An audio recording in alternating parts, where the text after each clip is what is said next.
চলে এসেছি আজকে তোমাদের জন্য ক্লাস 10-এর 26.2 নম্বর চ্যাপ্টারের ভিডিও নিয়ে।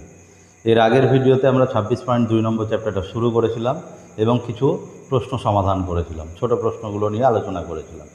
আজকের ভিডিওতে তার পরবর্তী অঙ্কগুলো করব। যারা আগের ভিডিওটা দেখোনি তারা সেই আগের ভিডিওটা গিয়ে দেখো এবং অঙ্কগুলো কমপ্লিট করে নাও। তোমরা এছাড়া এই চ্যানেলে 26.1 নম্বর চ্যাপ্টারের সমস্ত অঙ্ক পেয়ে যাবে, যৌগিক গড়ের সেই অঙ্কগুলোও তোমরা এখান থেকে করে নিতে পারো। তোমাদের কাছে আরও একটা অনুরোধ, যারা নিয়মিত এই চ্যানেলটা দেখছো, অঙ্ক করছো, তোমাদের যদি ভালো লাগে চ্যানেলটা সাবস্ক্রাইব করো এবং বন্ধুদের মধ্যে একটু শেয়ার করে জানিয়ে দাও। আজকের ভিডিওতে আমরা এর পরবর্তী অঙ্কগুলো শুরু করছি, তোমরা দেখো। এর আগের ভিডিওতে আমরা 4 নম্বর পর্যন্ত অঙ্ক কমপ্লিট করেছিলাম। আজকের ভিডিওতে 5 দাগের অঙ্ক থেকে শুরু করব। 5 দাগের অঙ্কতে আমাদের যেটা দেওয়া আছে সেটা হচ্ছে মধ্যমা নির্ণয় করতে হবে। 70 জন ছাত্রের ওজনের পরিসংখ্যা বিভাজন ছকটা দিয়ে দিয়েছে, দিয়ে বলেছে যে ওজন যদি এরকম হয়, তারপর ছাত্র সংখ্যা এরকম হয়, তাহলে এর মধ্যমা কত সেটা আমাদেরকে কোশ্চেনে বের করতে বলেছে। তাহলে আমরা শুরু করি। এই ধরনের অঙ্কগুলো আমরা কিভাবে করব? সবার প্রথমে আমরা যেটা করব সেটা হচ্ছে যে ওজন যেটা দিয়েছে সেটা আমরা একটু লিখে নেব, যে ওজন হচ্ছে কিছু কোন এককে দেওয়া আছে, কিগ্রা একক। তাহলে ওজনকে আমরা কি লিখি? চলরাশি, এটা হচ্ছে অ্যাকচুয়ালি চল। তাহলে ওজনকে চল লিখে নিলাম। যেটা ছাত্র সংখ্যা সেটাকে আমরা এখানে কি লিখব? এটা হচ্ছে অ্যাকচুয়ালি কি পরিসংখ্যা। ছাত্র সংখ্যাটাই হচ্ছে কি অ্যাকচুয়ালি পরিসংখ্যা। আর এখানে আমাদের একটা দরকার, সেটা হচ্ছে ক্ষুদ্রতর সূচকে ক্রমযৌগিক পরিসংখ্যা। এটা আমাদের দরকার। সংক্ষেপে লিখলাম আমি, ক্ষুদ্রতর সূচকে ক্রমযৌগিক পরিসংখ্যা। ঠিক আছে, এটা কি জিনিস আমরা ছকটা পূরণ করব তখনই তোমরা বুঝতে পারবে। ওজন আমাদের যা যা দেওয়া আছে সেগুলো একটু আমরা লিখে নিই। 43 কেজি থেকে শুরু করে 50 পর্যন্ত, তাই না? 43, 44, 45, 46, 47, 48, 49 এবং সবশেষে হচ্ছে কত? 50। পরিসংখ্যাগুলো দেওয়া আছে। 43 কেজি ওজন এরকম ছাত্র আছে 4 জন। তারপরে 44 কেজি ওজন আছে এরকম ছাত্র 6 জন। তারপরে 45 কেজি ওজন আছে এরকম ছাত্র 8 জন। 46 কেজি ওজন এরকম ছাত্র 14 জন। এর পরবর্তী হচ্ছে 47 কেজি ওজন এরকম ছাত্র আছে 12 জন। 48 কেজি ওজন এরকম ছাত্র আছে 10 জন। আর 49 কেজি ওজন এরকম ছাত্র আছে 11 জন। আর 50 কেজি ওজন এরকম ছাত্র আছে কত? 5 জন। তাহলে পুরো ছকটা আমরা কোশ্চেন থেকে কমপ্লিট করে নিলাম। এই দুটো জিনিস কিন্তু আমাদের প্রশ্নতে দেওয়াই ছিল। আমরা শুধু এখান থেকে নতুন করে বের করব হচ্ছে ক্ষুদ্রতর সূচকে ক্রমযৌগিক পরিসংখ্যাটা কত সেটা আমরা বের করব। তাহলে ক্ষুদ্রতর সূচকে ক্রমযৌগিক পরিসংখ্যা বের করতে গেলে আমাদের যে কাজটা করতে হবে, প্রথমে যে পরিসংখ্যাটা দেওয়া থাকবে সেটা যা আছে তাই লিখে নিতে হবে, এটা 4। দ্বিতীয় ঘর থেকে কী হবে? প্রত্যেকটা পরিসংখ্যা এর সাথে যোগ হতে থাকবে। তাহলে 4-এর সাথে 6 যোগ করব, এটা হয়ে যাবে কত? 10। তারপর 10-এর সাথে তাহলে 8 যোগ করব, তাহলে এটা হবে কত? 18। 18-র সাথে 14 যোগ করব, তাহলে এটা হয়ে যাবে হচ্ছে কত? 32। এরপরে হচ্ছে আমরা 32-এর সাথে 12 যোগ করব, সেটা হবে হচ্ছে কত? 44।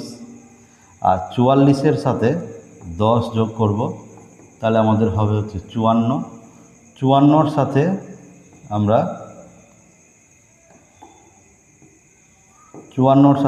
11 যোগ করব, তাহলে সেটা হবে 65। আর সবশেষে 65-র সাথে আমরা 5 যোগ করব, তাহলে সেটা হবে কত? 70। তাহলে আমরা কি করলাম? ক্ষুদ্রতর সূচকে ক্রমযৌগিক পরিসংখ্যাটাও কমপ্লিট করে নিলাম। তাহলে কিভাবে এই ছকটা পূরণ করতে হলো তোমরা নিয়মটা ভালো করে শিখে নেবে। এবার আমাদের দরকার, এই যে এখানে মোট যে পরিসংখ্যাটা বেরোলো সেটা হচ্ছে n। সবশেষ যে পরিসংখ্যাটা বেরোলো সেই সংখ্যাটাই হচ্ছে আমাদের মোট পরিসংখ্যা। তাহলে এই মোট পরিসংখ্যাটা কত? সেটা হচ্ছে n। তাহলে এটা একটু আমরা খাতাতে লিখে নিই যে মোট পরিসংখ্যা কত দাঁড়ালো। তাহলে অতএব মোট পরিসংখ্যা ব্র্যাকেটে n সমান সমান কত 70। যদি 70 হয় তাহলে এটা আমাদেরকে ব্র্যাকেটে একটু লিখে নিতে হবে যেটা জোড় না বিজোড়। তাহলে 70 হচ্ছে কি একটা জোড় সংখ্যা, তাহলে সেটা লিখে নিলাম। যদি জোড় হয় তাহলে আমাদের মধ্যমা বের করার নিয়ম কি, সূত্র কি, সেটা আমরা আগের ভিডিওতে ডিটেলসে আলোচনা করেছিলাম। যারা এই সূত্র সম্পর্কে ধারণা নেই তারা আগের ভিডিওগুলো দেখো, ঠিক আছে। মধ্যমা হচ্ছে বের করতে গেলে আমাদের সামনে একটা হাফ দরকার, আর এখানে আমাদের লিখতে হবে n/2 তম পদ। আগের ভিডিওতে আমি বারবার করে বলেছিলাম যে এখানে n/2 লেখার পরে এই তম পদ এই কথাটা যেন কখনোই না ছুটে যায়, এটা অবশ্যই লিখতে হবে। এর পরবর্তীতে আমার এখানে আবার লিখতে হবে কি n/2 + 1 তম পদ। তাহলে আমরা এবার এই সূত্রতে কি করব, n এর মানটা বসিয়ে দিব। তাহলে n এর মান কত 70, তাহলে আমাদের এখানে 70/2 তম পদ প্লাস হচ্ছে কত 70/2 প্লাস হচ্ছে 1 তম পদ, সেটা আমরা লিখে নিলাম। এবারে কি করব, এই যোগ করে মানগুলো কত হবে সেটা একটু লিখে নেব। 70/2 তার মানে কত 35 তম পদ প্লাস 70/2 মানে 35 আর 1 36 তম পদ। এবার আমাকে এই 36 তম পদ আর 35 তম পদ কত সেটা জানতে হবে। এটা জানার জন্য আমাদেরকে ছকের দিকে দেখতে হবে।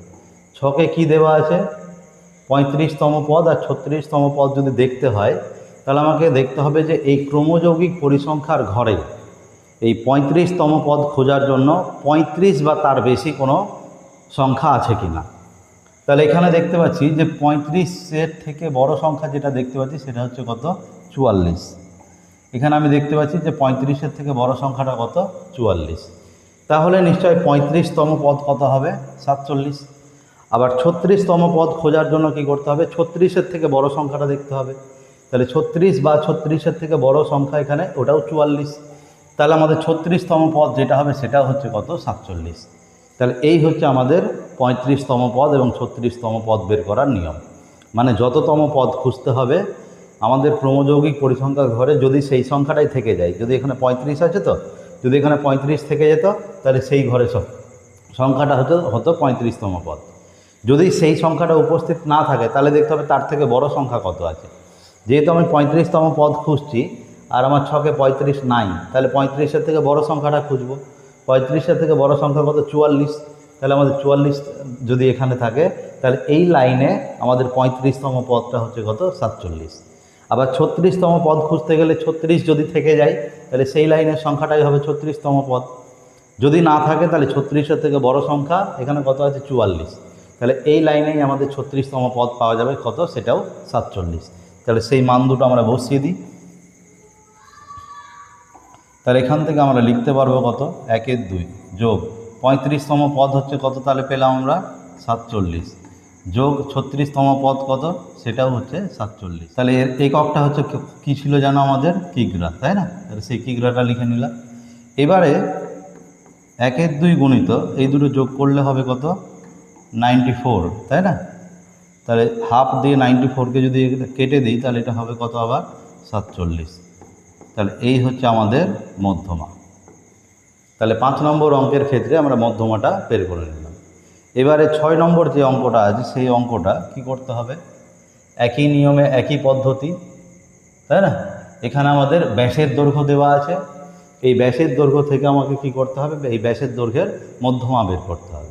তাহলে ব্যাসের দৈর্ঘ্যের মধ্যমা বের করার অঙ্কটা তোমাদের বাড়ির কাজ দিলাম, সেম একই নিয়মে তোমরা করে নেবে এই অঙ্কটা, ঠিক আছে। তাহলে এর পরবর্তী যে 7 নম্বর অঙ্কটা আছে সেই 7 নম্বর অঙ্কটা তোমরা একবার দেখে নাও। 7 নম্বর অঙ্কতে আবারও একই দিয়েছে যে চলরাশি দিয়েছে 1 থেকে 6 পর্যন্ত আর তাদের পরিসংখ্যা দেওয়া আছে এগুলো। তাহলে এই আগের অঙ্কটা বাড়ির কাজ দিলাম, এটা আমরা এখানে করি 7 নম্বর অঙ্কটা। 7 নম্বর অঙ্কে আমাদের যা দেওয়া আছে সেটা হচ্ছে এক্স, মানে এটাই হচ্ছে আমাদের চলরাশি যেটাকে আমরা এক্স দিয়ে লিখছি। তারপরে এফ মানে এটাই আমাদের কি পরিসংখ্যা,